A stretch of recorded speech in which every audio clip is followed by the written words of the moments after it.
ST bus station પાસેથી વિદેશી દારૂ અને બિયરના જથ્થા સાથે ખેડૂતવાસના ઈસમને નીલમબાગ પોલીસે ઝડપી લીધો।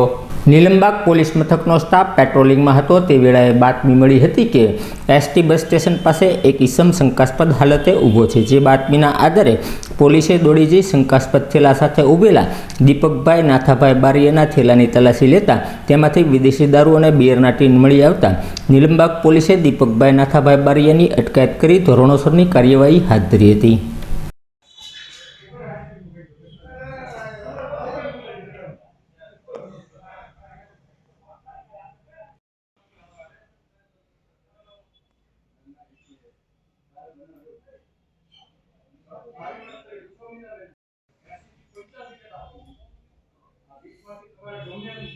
મોબાઈલ